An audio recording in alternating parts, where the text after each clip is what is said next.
Sur les paramètres stress-oxydants,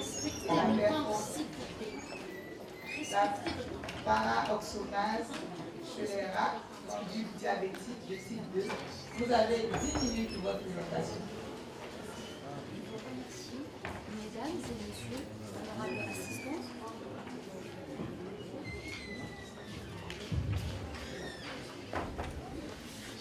mesdames et messieurs, honorables assistants, très ravi d'être là pour vous présenter mon thème intitulé Effet d'une algue verte Uva-lactuca sur les paramètres du stress oxydant et la paraxonase chez les rats rendus diabétiques de type 2.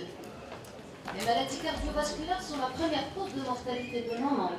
Sont la conséquence du processus de l'athérosclérose lui-même consécutif à des facteurs de risque dont les principaux sont le tabagisme, l'hypertension artérielle, la dyslipidémie et le diabète. Dans notre travail, nous nous sommes intéressés au diabète de type 2, qui se manifeste par une insulinorésistance, une insulinopénie, et qui provoque à long terme, ou qui aboutit à long terme à une hyperglycémie chronique, définie par une glycémie agent supérieure ou égale 7 mmol par litre. L'hyperglycémie chronique a pour conséquence une dyslipidémie caractérisée par une augmentation des triglycérides, des LDL petits et denses à caractère hétérogène, une diminution du cholestérol LDL, plus par un stress oxydant qui est un déséquilibre entre les pro-oxydants et les antioxydants, caractérisés par une augmentation des radicaux libres et une diminution de la défense de l'activité antioxydante. L'alimentation, en effet, peut jouer un rôle dans le développement de cette pathologie. En effet, la surconsommation d'un régime hyperlipidique riche en acides gras saturés, qu'est-ce qu'il peut entraîner? Une diminution de la capacité de la sécrétion de l'insuline, ce qui affecte l'homéostasie glucidique, une insulinosensibilité, une augmentation du cholestérol LDL, généralement connu que c'est le mauvais cholestérol, une altération du fonctionnement du foie et du pancréas, ce qui favorise l'installation du diabète, l'infiltration accrue de lipides au niveau musculaire, ce qui inhibe les voies de la signalisation de l'insuline et ce qui altère par conséquent la captation tissulaire du glucose. Aujourd'hui, les études se focalisent surtout sur les molécules naturelles bioactives afin de prévenir ou traiter l'apparition de cette pathologie. C'est ainsi qu'un intérêt particulier est accordé aux algues, qui sont riches en métabolites à activité biologique efficace sur la santé. Parmi ces algues, il y a les algues vertes, appelées aussi chlorophytes, qui sont des macroalgues représentées par les yeux.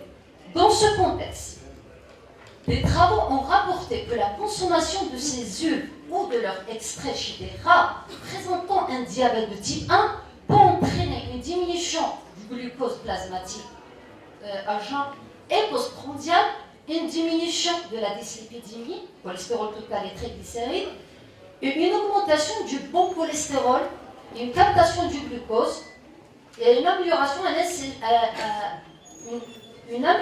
de la sécrétion de l'insuline. De même, ça atténue le stress oxydatif en diminuant la production des radicaux libres et une augmentation de l'activité antioxydante enzymatique. Très peu d'études se sont intéressées à l'effet de l'uva-lactuca, l'algue verte, sur le diabète de type 2. Pour cela, notre objectif porte sur l'effet de l'algue verte uva-lactuca et son extrait hydroéthanolique sur les marqueurs du diabète, les marqueurs de la dyslipidémie, le stress oxydatif et l'activité des enzymes antioxydantes. Dans la partie matérielle et méthode, Nous nous sommes intéressés en premier lieu à la collecte du Valactuca qui a été lavé, séché, broyé en poudre. Une partie a été conservée et l'autre partie a servi à la préparation de l'extrait hydrométhanolique selon la méthode suivante. Donc sur l'extrait, nous avons effectué un dosage des polyphénols et des flavonoïdes. Notre partie expérimentale porte sur 32 ramas de ce schiste-là, en premier lieu divisé en deux groupes. Le premier lot représente le groupe témoin, recevant un régime à base de 20% de caséine plus 5% de lipides, tandis que le second groupe, auquel le diabète a été induit, tout d'abord par une consommation d'un régime hyperlipidique à base de 20% de caséine et 30% de graisse d'agneau pure pendant 5 semaines. Après cette période, une injection intrapéritonéale de streptozotocine à faible dose a été administrée au rat, tandis que le groupe témoin reçoit le véhicule afin de travailler dans les mêmes conditions. 48 heures après, la glycémie a été mesurée, les rats diabétiques sont divisés en 3 lots qui continuent toujours à consommer le régime hyperlipidique. Le premier lot à base de 20% de caséine, tandis que le second associé à 1% d'algues entières, tandis que le troisième supplémentaire à 1% d'extrait d'algues, alors que le groupe témoin continue toujours à consommer le régime normolipédique pendant. Donc après 4 semaines, les rats sont sacrifiés, le sang et les organes sont prélevés. Donc pour les analyses biochimiques, on a essayé de déterminer donc les marqueurs du diabète, tels que la mesure de la glycémie, l'hémoglobine glyquée, le glucose sérique, l'insulinémie, le calcul de l'indice OMA-IR. Donc c'est un indice qui permet de mettre en évidence une insulinorésistance périphérique, et l'indice OMA-bêta qui permet de quantifier la fonction des cellules bêta, et la détermination aussi des marqueurs de la dyslipidémie, ainsi que l'évaluation du stress oxydatif qui a été faite par la peroxydation, donc qui a été évaluée par le dosage de la peroxydation lipidique, par dosage des TIBARS au niveau sérique et mucositaire, et la peroxydation protéique par le dosage des carbonyles, ainsi que la défense antioxydante enzymatique a été évaluée au niveau érythrocytaire par le dosage des enzymes donc antioxydantes, la superoxydase, la glutathione peroxydase et la catalase. Alors qu'au niveau sérique, on a essayé de doser l'enzyme, la paraxonase. L'analyse statistique, les résultats sont représentés sous forme moyenne plus ou moins écartée, ou bien erreur standard plutôt, de 6 rats par groupe. L'analyse de variance, donc après l'analyse de variance, la comparaison des moyennes a été effectuée par le test LSD. La différence est considérée significative à partir du P inférieur à 0,05. Vous voyez les différents symboles qui sont ici, donc représentent des significations entre les différents groupes. On a essayé de comparer le groupe régime hyperlipidique versus témoin, le régime à base d'algues versus le régime hyperlipidique, et le régime qui a reçu l'extrait à base de l'extrait versus le régime hyperlipidique, et finalement on a essayé de comparer le groupe diabétique qui a reçu l'extrait par rapport à l'algue.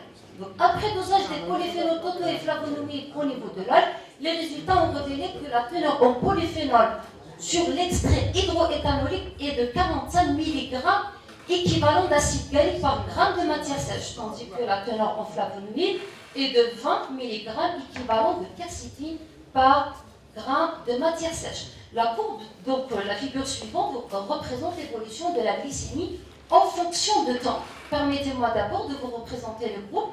La courbe en bleu représente le groupe témoin, tandis que la courbe en rouge représente le groupe diabétique, qui reçoit le régime hyperlipidique seulement. La courbe en vert donc, représente le groupe qui a reçu l'algue, et le groupe qui a reçu l'extrait, il est représenté par cette couleur mauve. Donc les résultats ont révélé que la glycémie est augmentée tout au long de l'expérimentation chez le groupe diabétique par rapport au groupe témoin, tandis que l'ingestion de l'algue ou de son extrait a entraîné une diminution significative tout au long de l'expérimentation, et ce, à partir de J7. Le régime hyperlipidique entraîne une diminution de l'insuline, donc une diminution de l'insulinémie, augmentation du glucose HbA1c, cette augmentation est accompagnée avec une insulinorésistance au niveau des tissus périphériques et la diminution de l'indice OMA-bêta. Avec l'algue ou son extrait, on remarque qu'il y a une amélioration de la sécrétion de l'insuline. Donc l'insulinémie est augmentée, tandis que le glucose, l'HbA1c sont diminués avec la diminution de l'indice OMA. Et on voit ici que l'OMA-bêta est corrigé avec la consommation de l'algue ou de son extrait. Nous notons aussi qu'avec l'extrait, on remarque qu'il y a toujours une augmentation du glucose, de l'HbA1c, une diminution de l'indice OMA-bêta par rapport au groupe qui a reçu l'algue. Les teneurs sériques en cholestérol total et en triglycérides sont augmentées avec le régime hyperlipidique par rapport aux témoins, tandis que sont diminuées donc avec l'extrait aux algues entières par rapport au groupe diabétique. Pour la peroxydation lipidique, on remarque que les tibars sériques érythrocytaires sont augmentés avec le groupe diabétique, tandis que l'algue ou son extrait ont entraîné une diminution de ces marqueurs. Il est à noter que les tibars au niveau érythrocytaire sont diminués significativement par rapport à l'algue. Pour la peroxydation protéique qui a été évaluée par les carbonyles, on note qu'il y a une augmentation des carbonyles chez le groupe diabétique, toujours en le comparant avec le groupe témoin, tandis que la consommation de l'algue ou de son extrait a entraîné une diminution de ce paramètre. Pour la défense antioxydante enzymatique,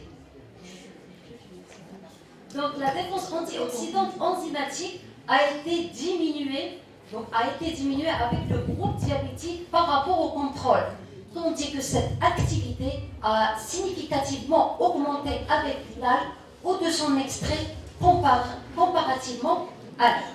Donc, au vu de ces résultats, il apparaît que l'état diabétique est caractérisé par une augmentation de la glycémie, l'HbA1c, le glucose sérique, une diminution de l'insulinémie, donc une augmentation de l'indice OMA-IR, une augmentation de l'indice OMA-bêta et l'augmentation aussi de la dyslipidémie. De même, une augmentation... Très bien. Donc, nous notons aussi une augmentation du stress oxydatif et une diminution de l'activité antioxydante.